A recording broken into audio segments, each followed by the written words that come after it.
You're listening to Retail Disrupted, a podcast that explores the latest industry developments and the trends that will shape how we shop in the future.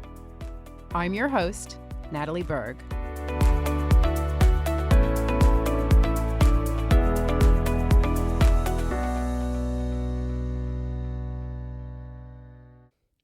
This episode is brought to you by Centric Software. Centric provides an innovative and AI-enabled product concept to replenishment platform for retailers, brands, and manufacturers of all sizes in the consumer goods industry. Centric Software delivers best-of-breed solutions to plan, design, develop, source, buy, make, price, allocate, sell, and replenish products. Today, I'm delighted to welcome Centric's own Beatriz Serrato to the podcast. Beatriz has extensive experience in merchandising, having worked for global brands like Lacoste, Salvatore Ferragamo, Louis Vuitton, and Chloe.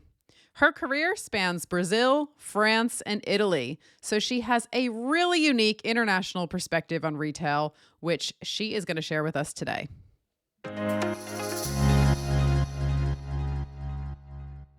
Beatriz, welcome to the podcast. I am really excited to have you here today. You have a very international background, so let's start with that. Can you tell us more about yourself and your role at Centric?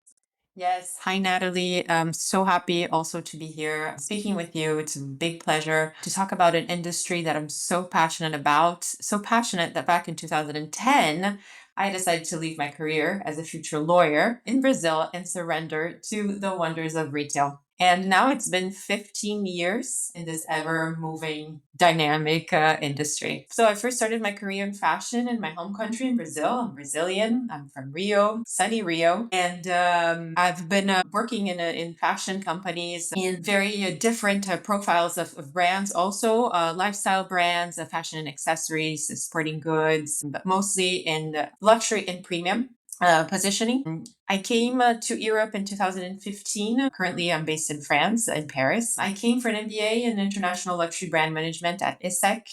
And since then, I've been working here in Europe with global brands such as Chloé, Dior, Louis Vuitton, Lacoste.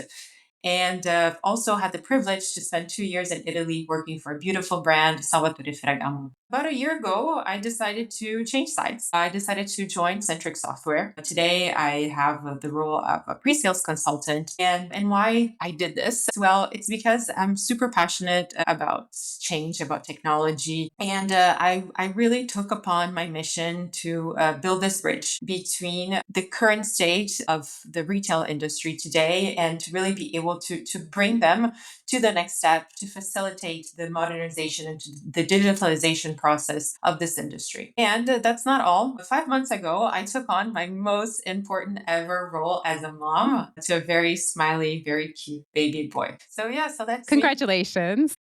Thank you. Great. Well, we are going to talk about how retailers are modernizing and how they need to evolve in order to stay relevant. So we're going to touch on a lot of the things that you've already introduced. So thank you for that, Beatrice. In order to do that, however, we first need to zoom in on the consumer. So what, in your view, are the biggest shifts that we're seeing in terms of consumer behavior? What do you think consumers are looking for from retailers and brands today? I think today consumers are looking, first of all, to engage and to interact with brands through different touch points. They want to integrate, they want to leave the retail, the brick and mortar space, and they need to see, they need to experience the brand not only in their territory, but elsewhere in their own game of field. So if it's in the gym, if it's where they party, it's where they have fun, it's in a hotel or in a cafe. So I think we have been seeing very exciting partnerships and brands stepping outside of their comfort zone, outside of their box, and really extending this consumer experience through different touch points.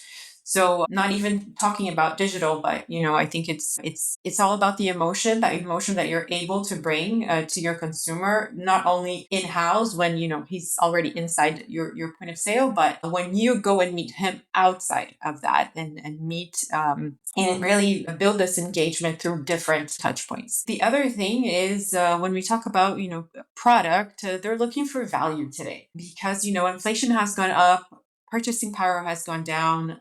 We know that the dollar needs to be stretched. I think also with the rise of resale and circularity initiatives, and also the concern of fashion waste. This has been, a rising topic.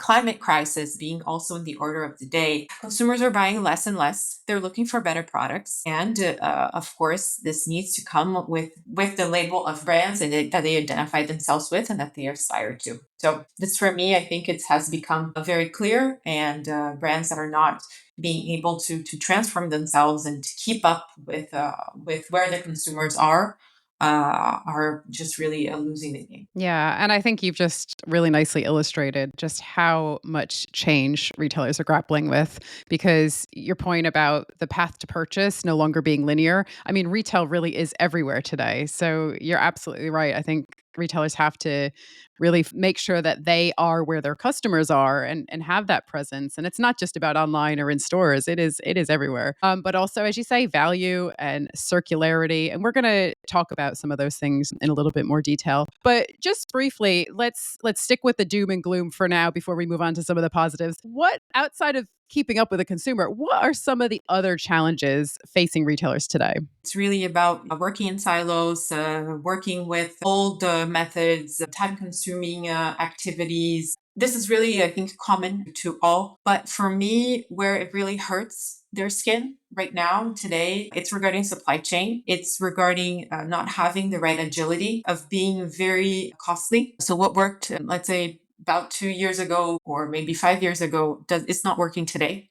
They need to find different solutions. The pressures of having less excess inventory, having bigger margins, this is coming in like a tsunami on their back. So I think this is really where technology comes to help. We're seeing more and more different types of sizes and positioning, but different retailers that are coming, asking to see what's next, to see what are our capabilities. Regarding AI, and how can we accompany them in this journey. Yeah. Yeah, we're going to talk about AI in a little bit more detail later, so I'm glad you brought that up now. When I spoke at your London event recently, I was really surprised to hear that there are still retailers out there today in 2025 relying on Excel for important decisions.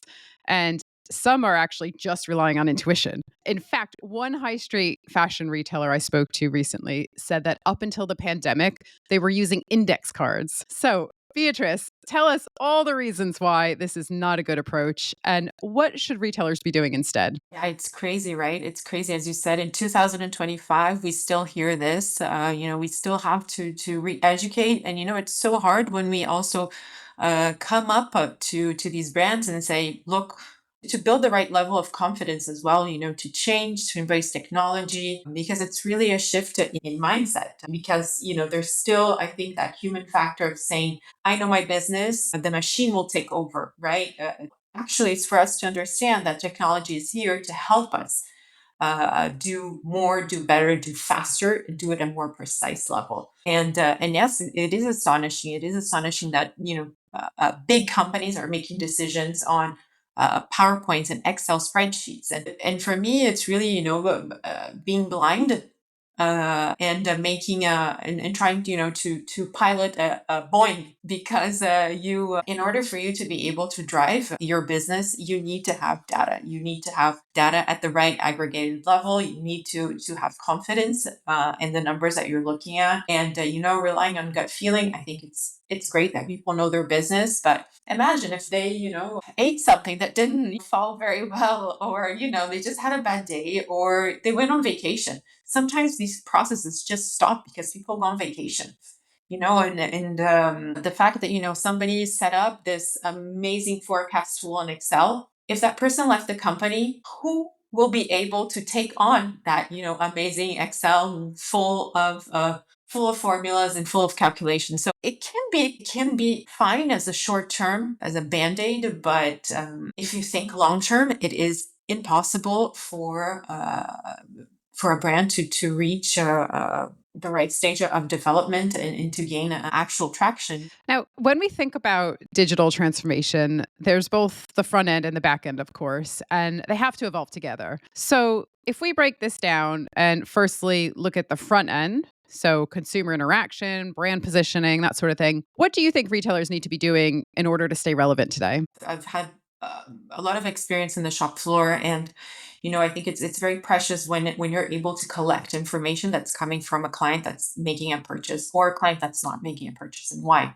So I think collecting this data is essential. So everything around client relationship management, really, I think the data behind it, for me, it's a true gem, it's true gold. But on the other hand, you're in a game that's highly competitive, and like in sports, when you're going to play against your opponent, you're going to want to read and study his every move.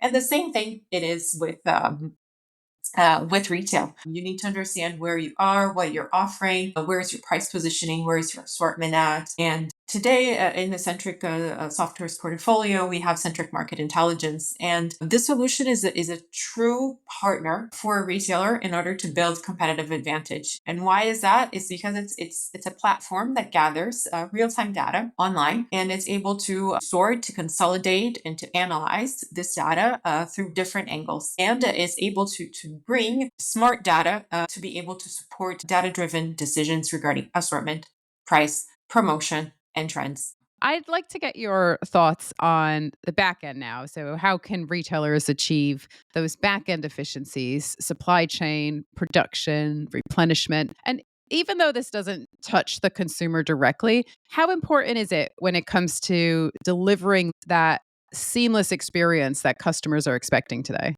There are many pieces of that puzzle, and pieces that today might most probably be working in silos and not only being subject to many different types of influencing factors. And so this is really where the challenge lives. And well, how does this impact the consumer? Well, I think it's easy. It's the brand, and especially the merchandiser's mission. It's to be able to deliver the right product at the right time, at the right place, at the right price. If one of these pillars are broken, well, you've just missed a sales. You've just missed money in the banks. Not only that, but imagine you're a tourist, and let's think about high value items. You're a tourist, and you have saved up, and you want to buy a special bag in the Louis Vuitton Champs-Élysées store. If that bag is not there, well, imagine the frustration. If it's a local client, yes, you can probably, get the bag for them, ask for them to come in the store 3 days after. But if it's a tourist, you won't be able to do that, and you've just lost yourself the sales of not of an important product, but not only that, but you've frustrated your consumer. Today, we have been also, I think, enhancing different solutions to that, especially using the tablet, the different touch points to as a solution for this. But To save the sale, is that what you mean? yeah, to save the Yeah. sale, exactly. So, but the consumer needs to have time, and today nobody has time, right? If they had time, they probably would have already bought it online. So, if they're going to the store, they want the experience, they want the service, they want the storytelling, and they want to walk out happy with a big bag with their dream product on hand. That's why they're going to the shop. On the back end, it's really what we were saying about supply chain. Reconfigure the supply chain. I think it's really key here in order to bridge that gap. Yeah, so let's talk more about that because you just highlighted how important it is to have the right product at the right time for the right customer. And you also have already talked about agility and the importance of being data driven in your approach.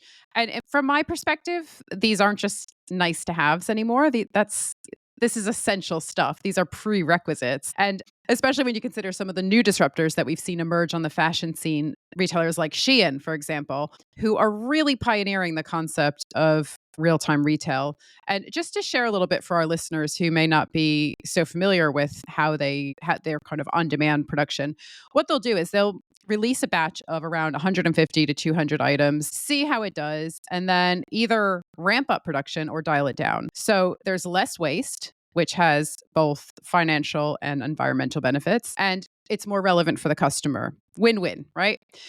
Beatrice, what can we learn from these disruptors? How important is it for fashion brands to be able to make decisions in real time today? Yeah. I think this is for me the biggest transformation that fashion brands will face in the near future. It's regarding speed to market. Traditionally, the decisions have to be made in terms of assortment strategy, products, at least 18 months before the product hits the store. Right. So there's this enormous gap from, the time that you launch the concept of a brief, of a product, of a strategy, until you actually bring it to life, until it actually hits the store. So I think now it's all about, how can we shorten the cycle? What are the strategies out there? And we see players as Shein, as you just mentioned. What are they doing? How are they doing? How can we learn from them? I think for me, there are two big learning takes from this experience. I think the first one, it's being able to deliver buy now, wear now. It's having shorter lead times, and I think this goes from far shoring to near shoring. So being able to source and to produce closer, so that you gain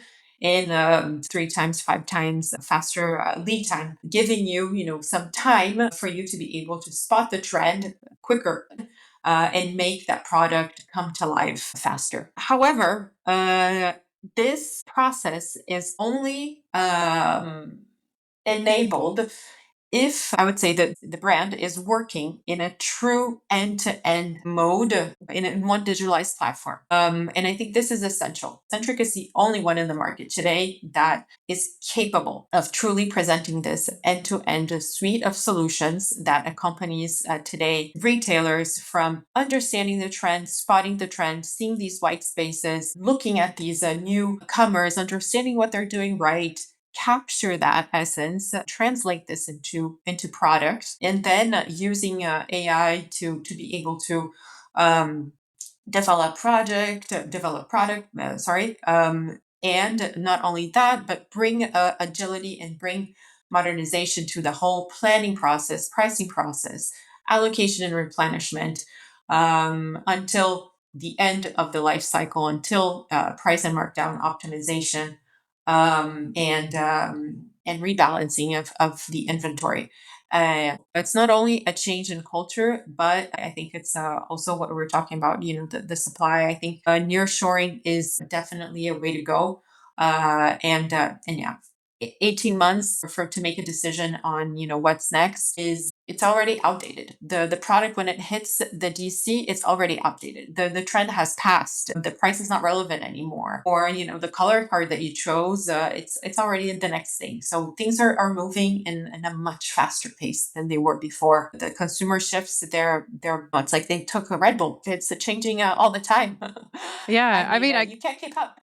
you can, and I guess that's why the phrase real-time retail is so accurate, because that's how it feels. It feels like retailers need to be responding instantly. And if you don't, as you say, if you're still working in Excel, then you're missing out in such a major way. I'd like to get your views on the mindset that retailers must adopt in order to respond to all this change. And I know, Beatrice, when we've spoken previously, you've talked about the importance of a cockpit vision. Can you elaborate on this for our listeners? The cockpit vision for me is really being able to aggregate data, streamlining processes, and having the right tool in front of you, to act on the decisions that you're making, decisions that are obviously being able to bring also automation to the decision making, always with the human on the loop. But being able to bring technology, being able to bring artificial intelligence in the loop, support very time consuming tasks that the human brain would either not be able to do, or that would take 1 year, or maybe weeks to do, something that AI can do very quickly. We're in fashion, so we have this right brain, left brain. Being able to be numerical but also visual at the same time is essential for this business. And it's that mix of art and science, isn't it? I think that's Exactly. that's the really interesting thing. Now, you've touched on AI a couple of times already, but I'd love to drill down in a little bit more detail. What is the role of AI in all of this? And I think you've touched a little bit on product development, but I just wonder if you can share some practical examples where AI is helping fashion retailers to make smarter, faster decisions. I think on the product creation process, on the product development process, there are many exciting things happening. But I think there are also, when we speak to brands, that there is some hesitation also regarding the intellectual property of certain of the images of the products of these developments, right? I think one use case that for me, but not only for me, but also Gartner has identified as the best use case for AI for fashion companies is price management and markdown optimization. It's really where you can get the best ROI out of using AI technology. This is so relevant, right? It really hits you where the money is. So unsold goods, excess inventory, your margins, discounting that is not only brand imaging, but it's also killing your margin. This is really a sensitive point, and this is at a moment where you can't make a decision on the product anymore. Your product's already on the shop floor. Your customer has already interacted with it, so you're very limited. You can only play with price at that specific point. And today, how traditionally it's handled, sometimes it's handled in a very linear way. So, for example, whatever is uh, permanent is not discounted, whatever is carryover not discounted, but whatever is seasonal minus 30%, and then in 15 days minus 50%. Period. And this is it's just a process that's not done intelligently, and it's not done intelligently because there's a lot of constraint behind. Imagine you being able to make the best decision on a reference color, sometimes SKU level, size level, for every channel you have, for every store you have, for every category that you have, for every SKU that you have within that category. And you can't only do this once a season, you need to do this periodically, let's say every week during your sales period.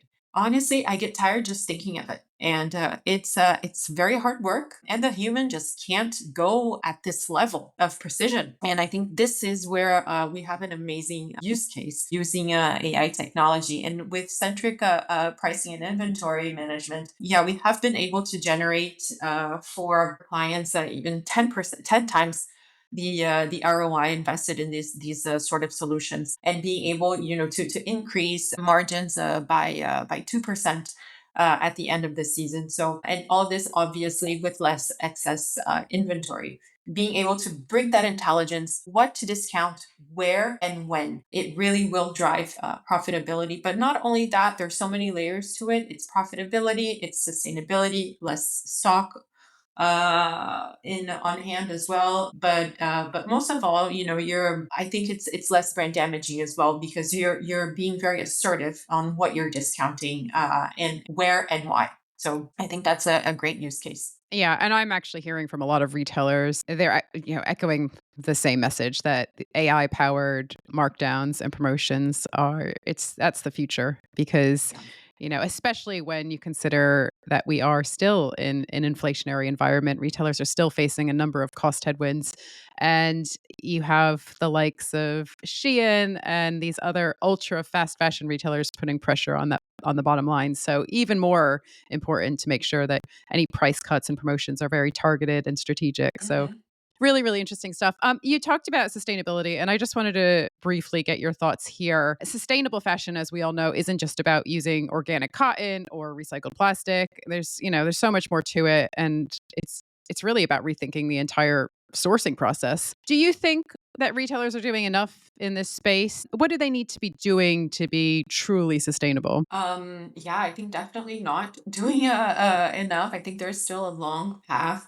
And for me, it's really about a shift in the business model. It's not, as you said, just about using organic cotton or recycled plastic. If you're doing this, but you're using air freight to bring your merchandise from India to the US, for example, then, well, your whole strategy just went down the drain. To be truly sustainable, and I think here we're thinking long term. We're not, thinking about, yes, let's launch organic cotton for next season. We're really thinking long term here. For me, it starts in house, and then you expand it to a broader logic. And when you say in house, it's small things. I think you need to first educate your employees, educate your workforce, because it's a shift in mindset more than a KPI for you to track. So just give a very simple example. If you're saying is yes, we have as a brand a commitment to lower carbon emission by X%, or to have,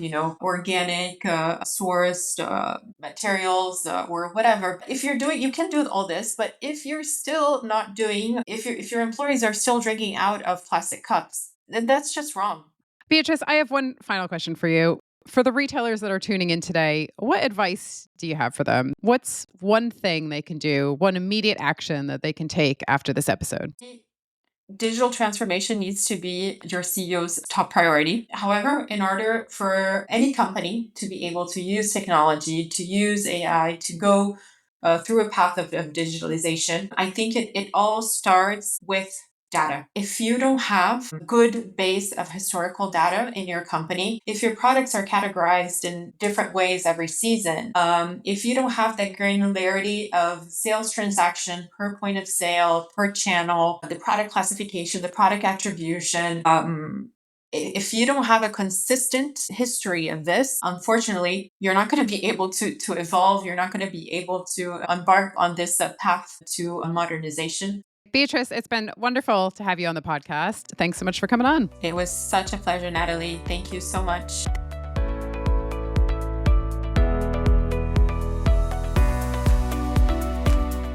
Thank you for listening to Retail Disrupted. If you enjoyed this episode and would like to support the podcast, please leave a rating or review or share it with others. It really makes a difference.